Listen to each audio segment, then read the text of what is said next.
Do you know where the keys are?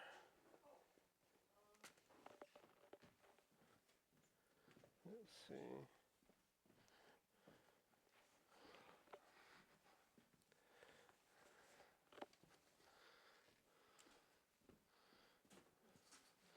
Okay, well, thanks. Yeah.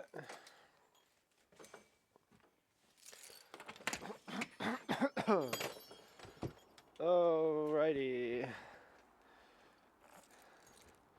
I wonder if the sidewalk is icy over here.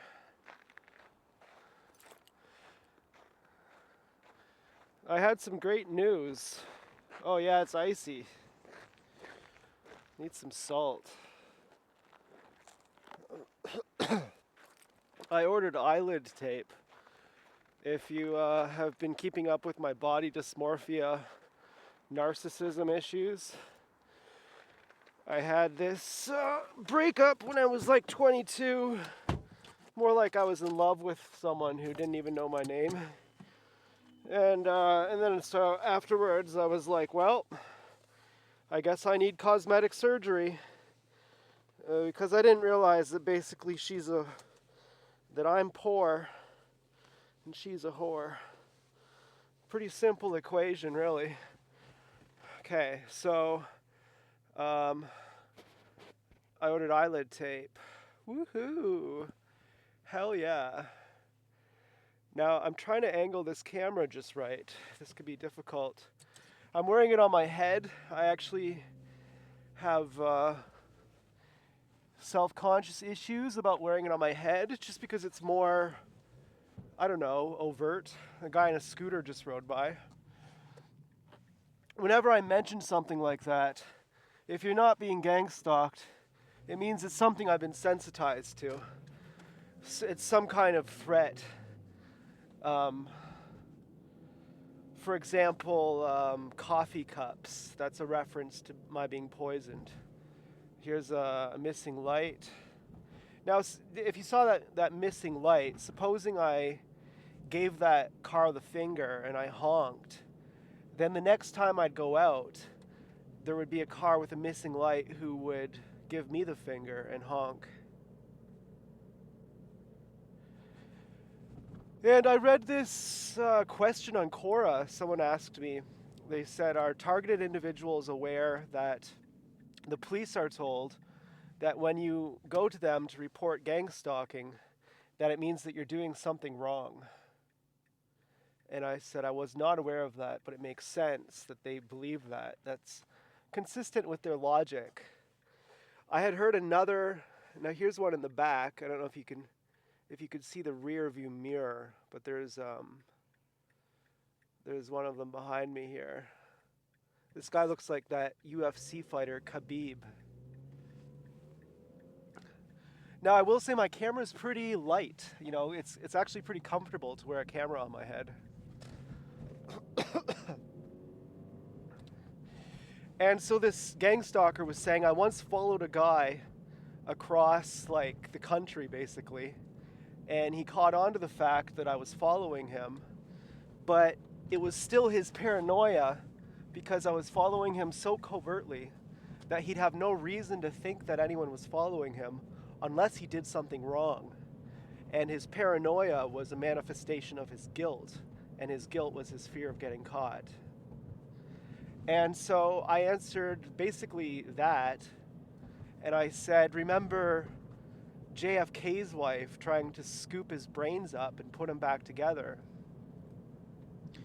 And there's this infantile defense mechanism called splitting, in which the in-group defines themselves as 100% good, and the out-group is defined as 100% bad. And it reminds me of backwards rationalization, that when you treat someone badly, it makes you hate them. And I said, does it matter if the police believe what they're told? I think here's the one headlighter. Yeah. If the police are told that we're doing something wrong, do they care? Are they like, oh, really, I believe that? If the police don't believe it, is that going to affect their behavior at all? And not to be philosophical mode here, but what is belief other than a repression of doubt? And I'm not trying to be philosophical here, but it's quite literal. You don't believe the sun exists. You don't believe that your hair is whatever color it is. You know those things. And the difference is when you know it, you don't have any doubt. But when you believe it, you have some kind of repression of doubt. And that's what belief is. It's a repression of doubt. And so the police are told these things, but they don't actually know it. They live in a kind of schizophrenia, where on one level they believe it, and on the other level they doubt it. But does it really matter to them if you're reporting gang stalking and they're saying, well, that means you're doing something bad, you must deserve it?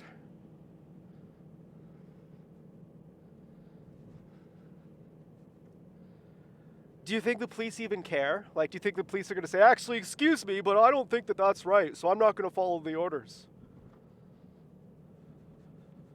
Are you kidding me? So anyways, I ordered eyelid tape because after I got broken up with, I didn't realize that I'm poor and she's a whore, and that was the point of it. I thought I must be ugly. What's going on here? And I used to really love my face, actually, before I got all mangled up with ptosis surgery, which I don't have. My left eye is lower than my right eye. And I went to the doctor, who was a total scam artist.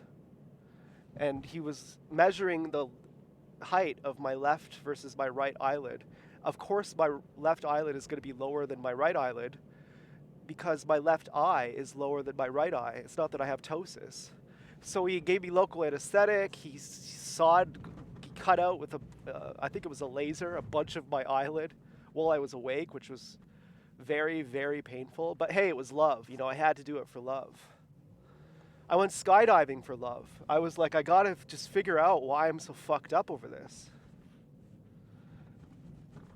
And then that surgery actually paralyzed my left eyelid, and it actually gave me ptosis, which I never had before. And then after the fact, I was like, oh yeah, that's right, my left eye is actually lower than my right one. But it's not that bad. I've seen people on, I don't know, OnlyFans type people who have asymmetry in their eyes. And, you know, I think they're actually good looking, and I don't even realize, and then I'm like, oh yeah, that's right, and Annie Lennox too, and there's all these people who have asymmetrical eyes, and I didn't even notice. And once I had my surgery, after I came out of the operation room, and it was just swollen, and I thought, oh, they botched it. Now this is actually a relief, you know, I'm actually ugly now, for real, and I can focus on being a good person. I can be one of those pure-hearted spiritual people, you know, I don't have to worry about am I good looking or not? And then it healed up a bit, and ultimately it's paralyzed now. And so I ordered this double-sided eyelid tape, which I'm going to be, you know, I've had it before, it's kind of uncomfortable. But I think I'm in a better position mentally to wear it. And I think it pretty much did the job. It kind of looked a little bit weird. It kind of made my whole eye look kind of droopy. But I am sick and tired of flicking my eye open, like flicking my eyelid up, and then it just flicks back down right away. It just drives me bonkers, you know. And I've done videos, like I made like cover videos of a song where I've tried like 50 times, and I'm sweating, and the whole point of it is that my eyelid doesn't flick down. So I got this eyelid tape coming in the mail. Plus I got a new preamp coming in the mail, and I messaged the guy. I sent the guy who sold me this preamp $25. I was like, I still use it. It's not that bad. And then I sent him another message saying, hey, can you send me that money back? Because I'm actually getting a new preamp now because I actually do decide that this one sucks.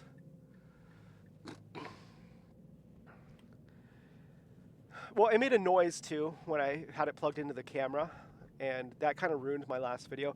My last video, I made it just pointing it at my face talking, and I had a really good conversation with the camera.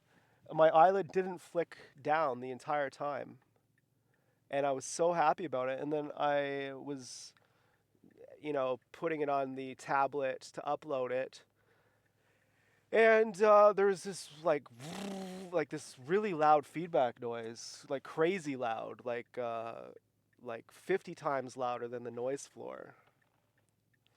And so I don't know if that was from the preamp or from the camera, but it's happened twice. Both times it's happened while the preamp was plugged directly into the camera, not on line mode. Well, line mode is there's no presets on the camera, it's just exactly how the microphone sounds. And the other mode is where the camera adds a compressor for you. So I'm not exactly sure where the problem was.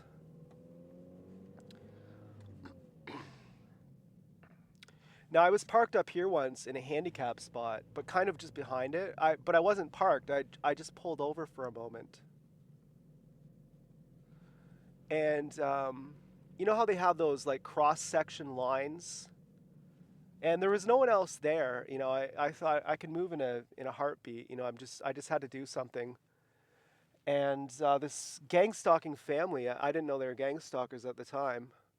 They pull up beside me instantly and they say, "We're calling the police. Fuck you, buddy. Think you could just park in a handicap spot?" They were so angry. And, you know, I was like, I didn't even know I was in the handicap spot. Like, I was right behind it. And you're like, I don't even think I was in it. But I was just like, man, you guys are nasty. Like, you guys are real pieces of shit. I was really angry, actually.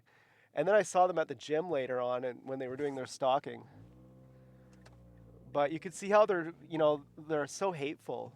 And they're nasty people too, you know, like they're like they look like they steal like a single piece of gum from the dollar store. Like if you could imagine the archetype of person who would steal just one piece of gum out of a pack from the dollar store.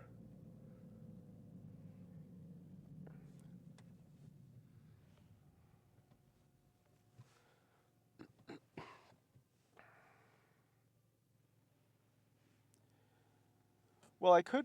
I don't really know where to go. This is the building I used to volunteer at. This CAMH, Canadian Mental Health. Got hella gang stalked there.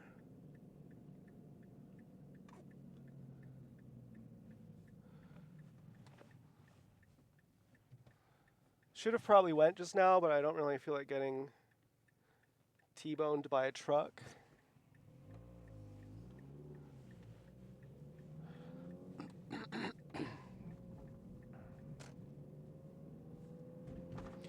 So I made a pretty good video, and then I just couldn't post it because there was just too much noise. I talked about feeling attractive. There's this one gang stalker. She's like 60 something. She's one of the most attractive women I've ever seen. And she gave me a lot of hope. What the fuck? What the fuck is this? Everywhere you go, there's no left turns. Like, you drive for a half hour. You may you. Anyways, this woman, she's really really attractive, and she gave me the confirmation that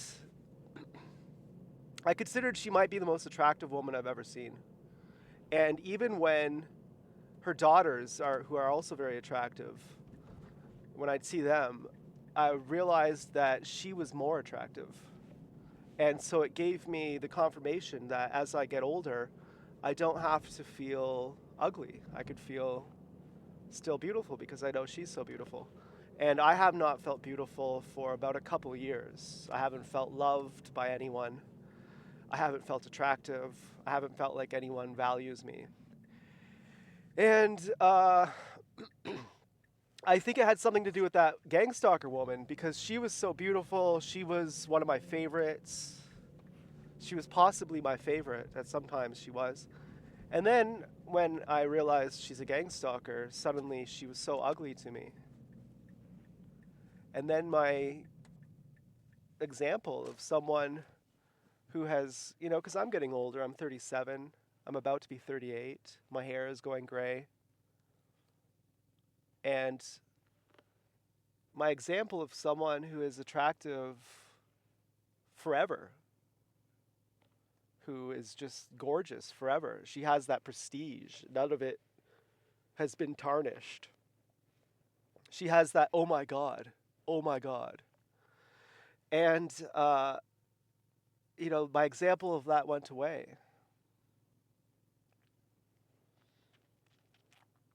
And then I was like, I guess I'm just old now, and I guess I'm just, this gross. I guess I'm just unattractive.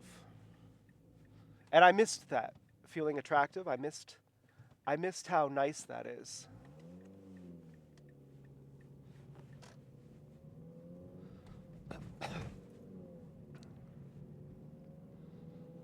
Man, this fucking just, these potholes.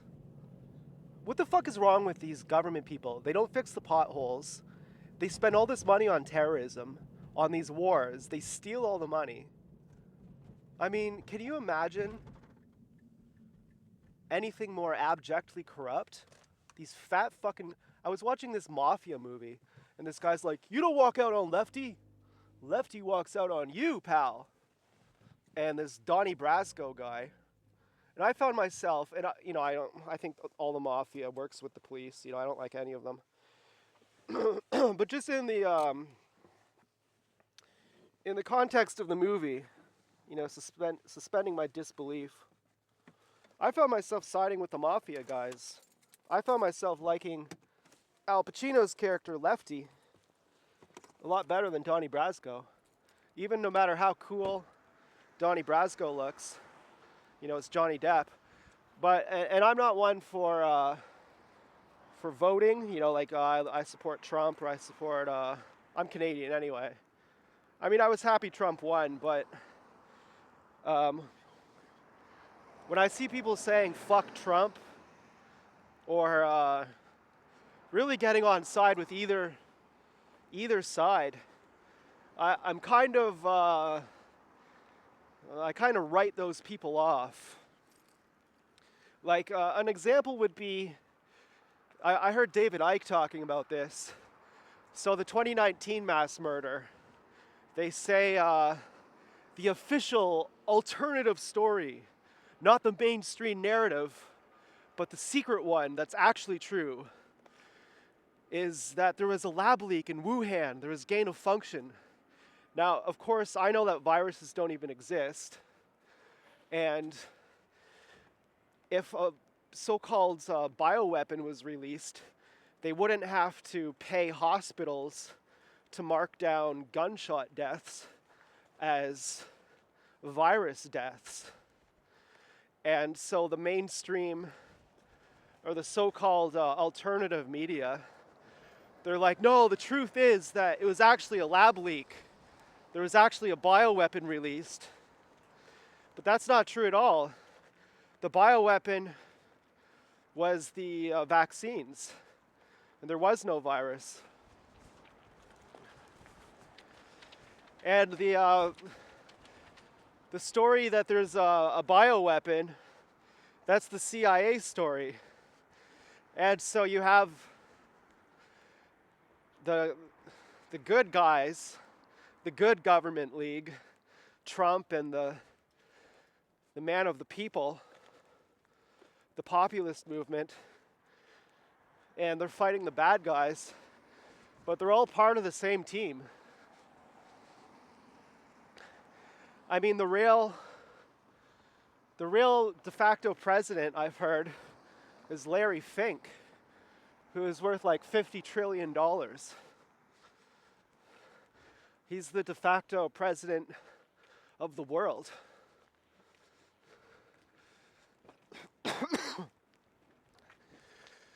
And they're all in the same mafia. And then so I see this guy Lefty, and he's kind of cute. Like he's a hypochondriac. Like, close the window, Donnie. I'm gonna get sick. He's eccentric. You'd think he's killed 26 people, But he probably isn't going to kill me because, well, I'm respectful. Probably a gang stalker. That's what he was wearing is something.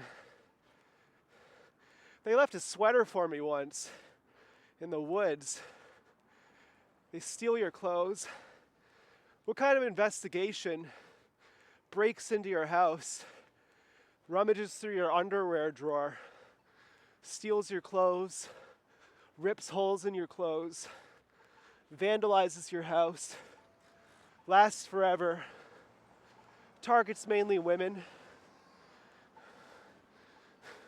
rapes women and men? What kind of investigation is that? Seems like no investigation at all. But that's what the COINTELPRO goes as now. So I found myself wondering, I think I like Lefty better than Donnie Brasco. I think Donnie Brasco betrayed Lefty. Assuming, of course, that they're not all part of the same group anyways. But certainly, the mafia are small town crooks. If they're not part of the gang of the government, do you see that ambulance go by? That's what the tax dollars go to. And they don't have to use tax money directly. They can just print more money, and that has the same effect as taxing people more to pay all these people. And that's what it goes towards terrorism, to keep people scared. That's one of the things with monkey packs. The alpha monkey will randomly, has to be random, brutalize the pack, because you can't think you can get out of it by good behavior. It has to be terrorism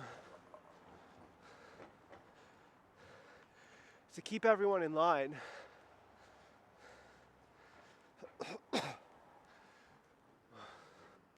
What a long ass walk this was. My God.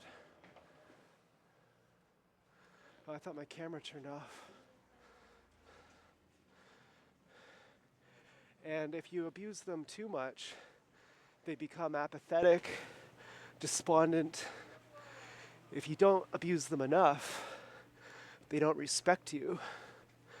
And so I think it's not just for the TIs that we go through this. I think it sets example for the gang stalkers as well. It's probably one of them. That look what happens if you don't. Now I want Chinese soy sauce. Kikkoman is Japanese. Chinese soy sauce is better. But the problem with Chinese soy sauce is there's light Chinese soy sauce and dark. And the difference is written in Chinese. So you don't know what the hell you're getting. Superior Light, $2.89. Okay. Now, I also want to get some panko breadcrumbs. I don't know if they have those.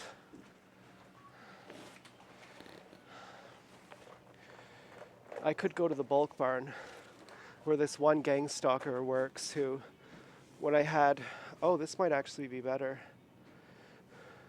My bag, she pretends like she's being courteous and she opens up my bag. This has happened at more than one place.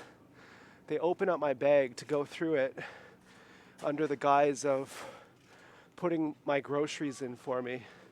And you could tell, you might think, well, that's just being courteous. But by the vibe, by the way they grab the bag, like, I got you, you could tell they're trying to have a got you moment. Or just trying to invade your privacy. This woman at the bulk barn, and if you live in America, bulk barn is like, well, I'm sure you know, it's like one of those bin stores where you weigh things and you put them in a bag. They have panko, which is like the fucking best. Panko is the absolute best. But I don't think I'm gonna find it here.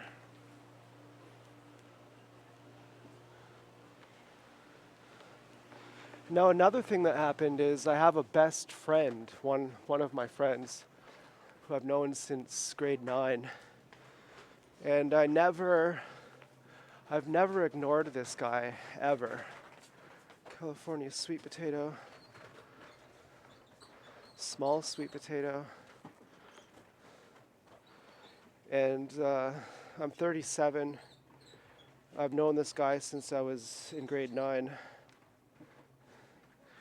And the other day he called and I didn't call him back. It was the first time that's ever happened. And the previous time we hung out, I said to him, I'm being gangstalked. And he said, well, I got something new going on.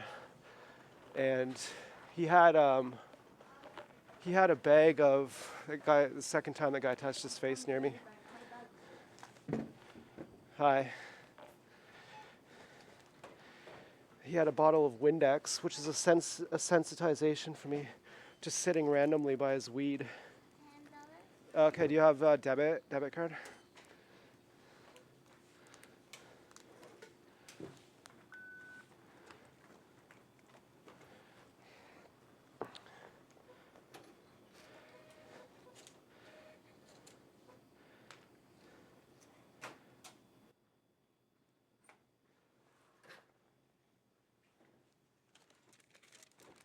You'll also notice that guy, who it was the second time he touched his face when he was near me, he had on AirPod headphones, and that's another sensitization. And they've actually stolen my AirPod headphones from my room, which I didn't wear anyways, because, I don't want to get ear cancer or something. And frankly, I like the headphones I have the best.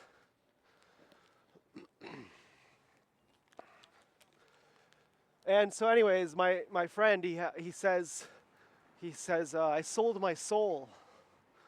I got something new going on. I can't tell you what it is. And he has a bottle of Windex on the on his table, looking out of place, on his weed table. And then we went for a walk, and there's all these cars brighting. And I'm saying, these are them. These are the people that I'm talking about. And as I'm leaving, I'm thinking, I'll bet he's one of them now. And I'm suddenly remembering all these times where I've seen him around town. Just walking in front of me, I'm at some building. He walks in front of it. I'm riding my bike. I see him there. About a month ago, my mom went to a restaurant. She says, oh, guess who I saw when I was there? And so I'm like, maybe he is, maybe he isn't. But even the fact that he's not blaming, or that he's not believing me, I mean. And I had went to see him when he was in the mental hospital. I think he was gangstalked and he turned to a gangstalker. Because he had a breakdown where he was talking about how people were out to get him. Some girl knew his name and where he lived that he had never seen, and she was threatening him. So he had a mental breakdown and got put in the psych ward. And then he got forced injection medication. And so I went to visit him, and he Well, he wanted me to help him escape. And I was like, I can't do that, man. And he was pretty angry, which I kind of understood that. And then the next time I saw him, I went to see him at the psych ward. He just wasn't there. He was out on visit with someone else. So he like flaked me. And so now he has his own place. And whenever I go, I don't know what this guy's gonna do. Whenever I go over to his house, it's been a handful of times since he's been out of the mental ward. Well, he's been in and out of the mental ward a few times. The last time it had been a while since I had seen him, and that was the first time I told him I'm being gang stalked. And he just didn't believe me. And I'm sort of at the point where if you don't believe me, I don't want to hang out with you, really. And I remember too when he had first got out of the psych ward, we were talking about smoking weed in the car. And he says, shh, don't say anything, they're listening. And I was like, what are you, nuts? They're not listening. I totally didn't believe him. But they may have been, he may have been actually gang stalked. And when I first went to see him in the mental hospital, I actually thought he was the coolest I had ever seen him. Because he's kind of a conformist. A kind of a conformist who identifies as a nonconformist. And he was truly a nonconformist at that point. He was like, fuck this place, fuck these people. They're all sickos. They're all weirdos. And he just had a certain, I don't know, he was full of piss and vinegar. He wasn't apathetic. He didn't seem like beaten down by the man. He seemed like he had some fight in him. He had some independence. And then afterwards, he's like, you gotta mask up, dude. You gotta get your vaccine, dude. And I remember hanging out with him too. And he was just kind of rude and insulting. And this is like my best friend, like someone who, there was like one time in high school, like grade 9, he dropped his slice of pizza and I laughed. And he was really angry. Why are you laughing? And it was a big deal, like learning respect. We always had respect for each other. And if we ever didn't, you could count it on like 2 or 3 fingers. And those times were over in high school. By the end of high school, we had immense respect for each other. And then I'm like mid-30s, and he's being disrespectful. And, I think he may have been a gang stalker for some time.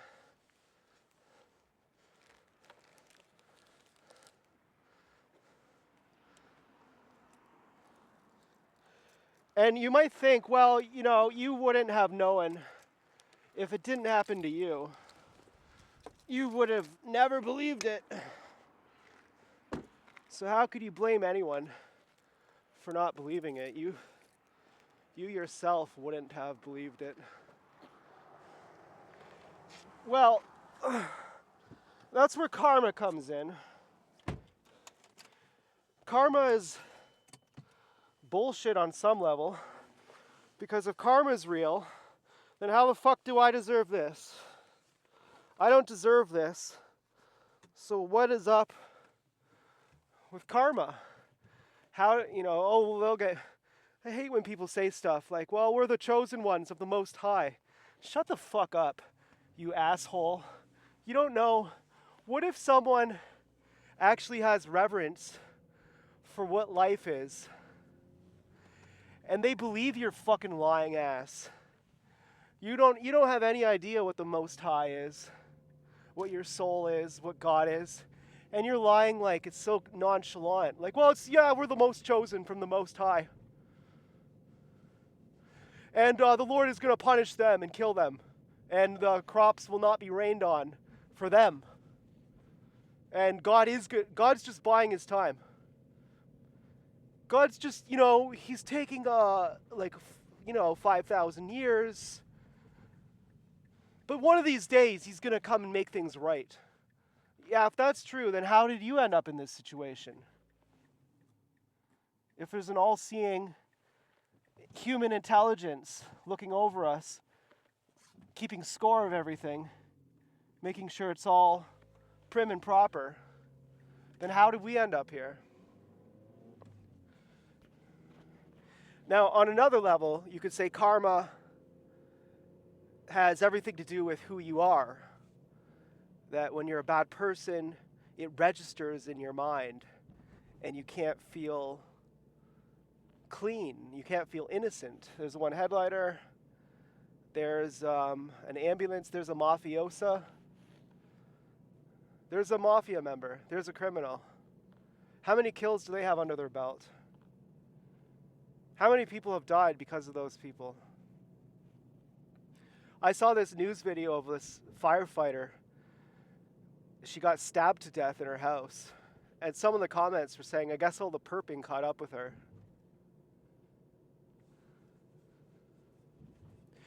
But so you're a perp, and you fall in love, and you're suddenly accepted. Someone knows who you are totally, and they actually love you, and you love yourself for the first time. And you realize you've been bitter all these years, and suddenly you're innocent, and you interact with everyone differently because now you're not reaching or trying to do a sales pitch because you finally love yourself. But you're a gang stalker, and the person you're in love with doesn't know it, and it's eating away at you. And you have to go into that defense mechanism of splitting, of saying, well, actually, we're just the only begotten sons of God, and we're just punishing the devil. Here's a police. I pretty much knew I was going to see a police.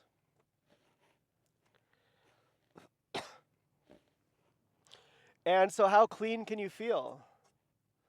How innocent can you feel? And how much are you even self-aware? If you feel like a bad person, you're probably going to go into some self-defense mechanism like splitting, of projecting onto your victim that there's some bad person like you are. And how mental are you going to be then? How capable of genuine human connection, or connection with anything, with the trees, with yourself? How connected to yourself could you even be?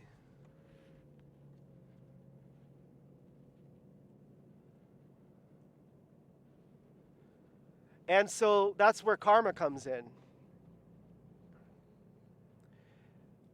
And to get where we understand what's happening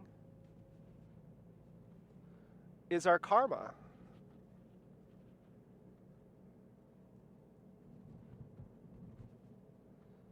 We had to not self-abandon when everything was going wrong, when people were treating us badly, instead of becoming insane and gaslighting ourselves, because that would be the natural, logical conclusion. Everyone is telling you that you're not to be trusted. It's logical at that point then to say, I guess I don't trust myself. No, hey, every single person betrayed me and they're all telling me it's my fault. I guess I'm bad. I guess I don't trust myself. And so to have the strength, to have the guts, to not turn a blind eye against yourself, and to say, actually, and that's difficult to do. It's easy where we are now. Now it's as obvious as day. But how difficult was it to get to that point? I mean, I had to go to 3 psychiatrists. I had to say, yes, I'm insane. Please stop torturing me. I actually will believe it. I will believe I'm insane. I will take the medication. I had cognitive dissonance about it, but the tendency was to say, yeah, if you're going to stop hurting me, I'll believe anything you tell me to.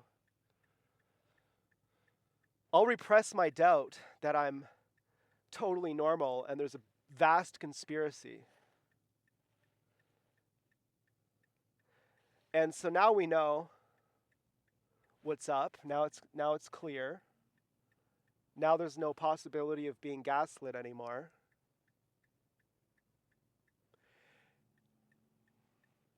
And that's our karma. That's like our self-knowing. That's our mastery over ourselves, that we know ourselves. And so when someone else is a bozo and doesn't understand anything and says, no, there's no conspiracy, fuck you. No, you're just insane, you need help. When someone else, and they're your friend, and it doesn't matter who they are, well, sorry, but you are not my equal anymore. Your karmic, I don't know, your karma is different. You're not supposed to understand yourself or the world. You're supposed to be splitting. You're supposed to be fucking nuts. And I don't resonate with you anymore. No matter how smart you are and how kind you are and how deep our history is, I don't know you anymore. And in fact, I'm really happy that I'm not pretending like I do. I'm actually thinking, good riddance. Hey, if I see you out in public, it's not going to be awkward for me to say, by the way, I just literally forgot you.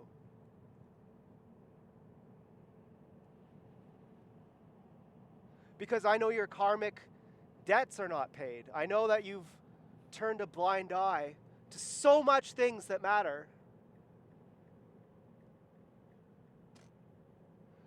That I don't really care what you think of me. There are some people who, there's this one guy, he's so cool. I don't know why I did it, but I was just starting to comment to other TIs. He's like one of the coolest TIs. He's so popular. He gets like 30 likes per video. If there's 200 people who watch this video, he gets like 30 likes. He's just so cool. And I commented to him, I could get a receipt within 5 minutes. If I wanted to prove I'm being gangstalked, I could just turn on the camera 24/7, 365, and within 5 minutes I'm going to have proof. And he said, I believe you. And I was like, instantly shut up. To myself, not telling him, to myself, it shut me up. I was like, oh my God, like, thank you. I don't know why I thought you didn't believe me. I don't know why I was trying to prove it. Like, you better believe me, I'm a real TI. Hey, you better believe me, I'm a real TI. He's like, yeah, I believe you, dude, like, relax. And then I was just too embarrassed to say anything again. And I still watch his videos. I was like, this guy's cooler than me. Here's another mafioso pig.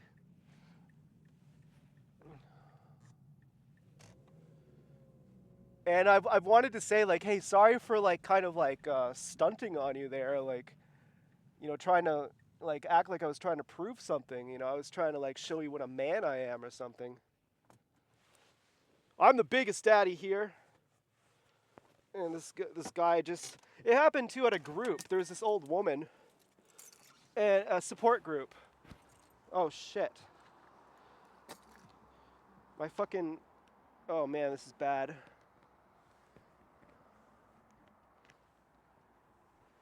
Oh, it's not that bad, actually. I was at the support group, and this old woman, she's like 85. And I said, why do you want to do anything? Just kind of a stupid question. It kind of implied like you're so old. Why do you have goals? And she said, well, because stuff has to get done. And I felt instantly so stupid. Like, my question was so stupid. I wasn't really meaning it because she was so old in that sense that, like, well, aren't you just going to die? What's your reason for even living? I was more asking, like, kind of philosophical, like, since you're so old, you're so wise, why are you alive? What's the point of your life? And I think it maybe came off as different than how I meant it. But anyways, afterwards, I felt like she was the maturest person at the group. She brought a guitar in once, and the group leader, he didn't even give her a chance. You know, like the whole group would have enjoyed to hear her sing. She used to wear really short shorts as well, like really short shorts, like where you'd think, oh my God. And you know, but anyways, oh, that's right. I need some seaweed salad. The group leader, who I think was a gang stalker, I don't know. A lot of them are so stupid. They're just so, you know, you could just see you could see how fanatical they are. You could see how they believe anything.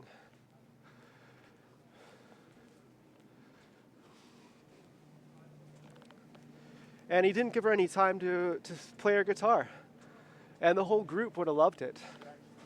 The whole group, I know the whole group is disappointed hearing her sing and play guitar. And it's a 2-hour group. And there's like a 15-minute break. And he didn't even give her a chance to take like 5 minutes. And I had done something similar once. I brought in vegan quesadilla with vegan sour cream. And I was going to share it around. And the group leader was like, you know, we don't have time, like you can't share it. And I made a big stink about it. And I was like, what? Like, you know, I made this for everyone, like, and other people were like, yeah, we want to try that. And so he ended up giving me some of this is one of the first gang stalkers that I ever saw, like about 10 years ago. I'd see him, the guy with those weird eyes, I'd see him about 10 years ago just walking through the mall. And I always knew something's different about him. Like I thought, this guy has been to the mental hospital for sure. And back then I used to be superstitious about it. Like I think, well, I guess we're psychically linked. Like I guess he feels that I'm about to go to the mall. So he's going to the mall too, or maybe he has a house, an apartment near the mall. There's lots of apartments around here, and he's just hangs out at the mall a lot.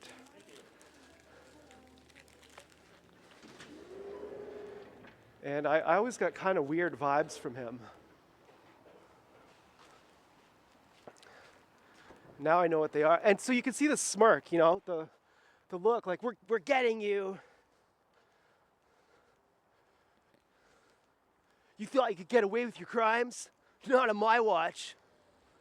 Oh, I got raped in the McDonald's bathroom when I was 10.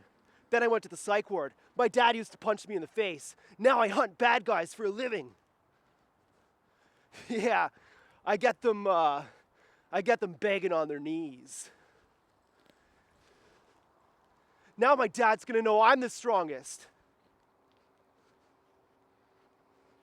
Now my dad's gonna know that I'm the strongest because I hunt the bad guys. Yeah, I hunt bad guys now.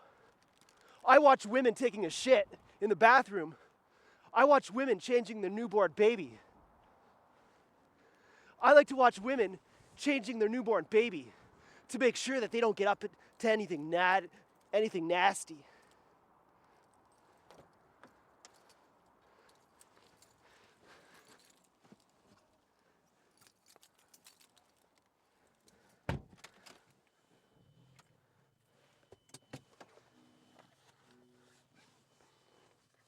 You thought you could get away with your crime?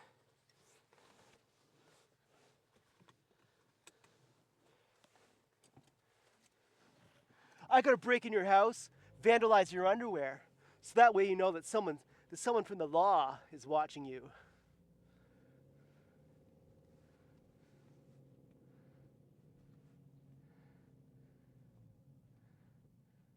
That's what this guy is. That's this guy's mental dialogue.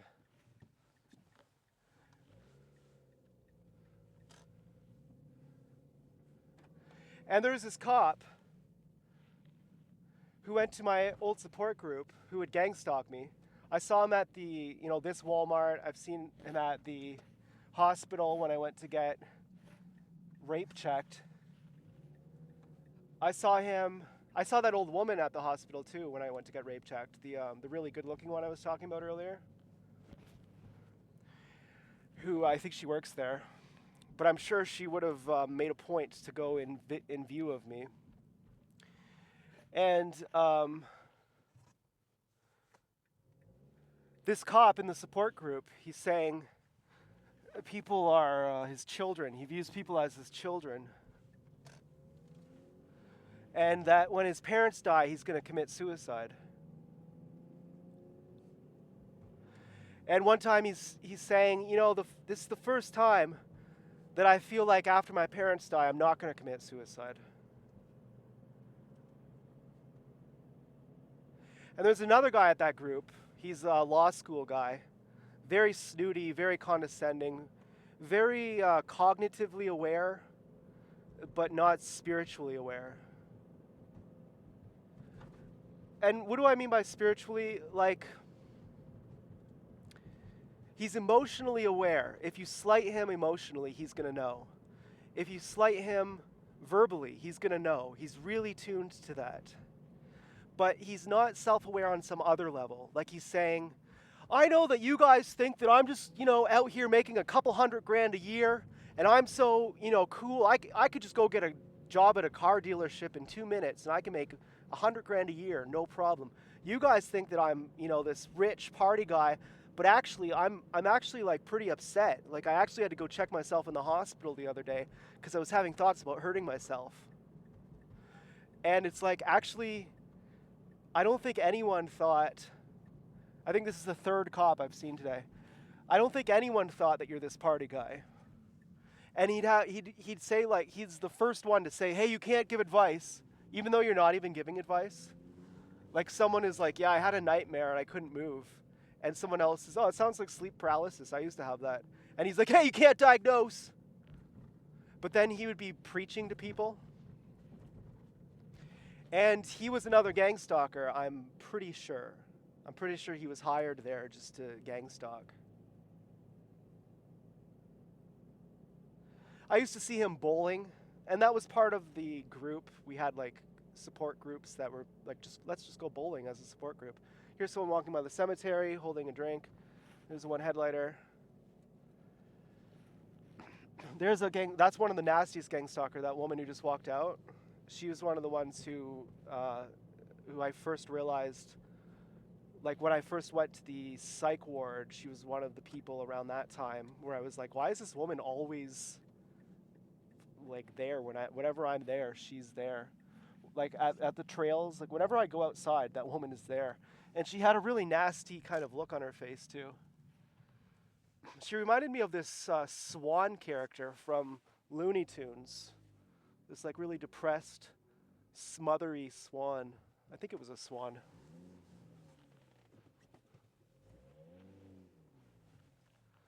And so these really calloused people who are not aware on so many levels, they're drowning in shit, and they think you don't know. And meanwhile, they're giving you advice. They're gang stalking you. Their whole life is fucked, and they're splitting. They're looking onto you like you're this person who needs their help.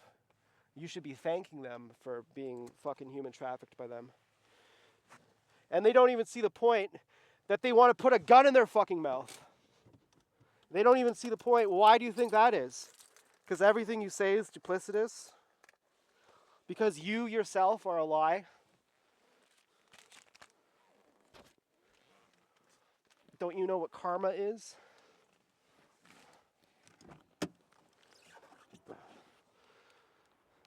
You think karma is getting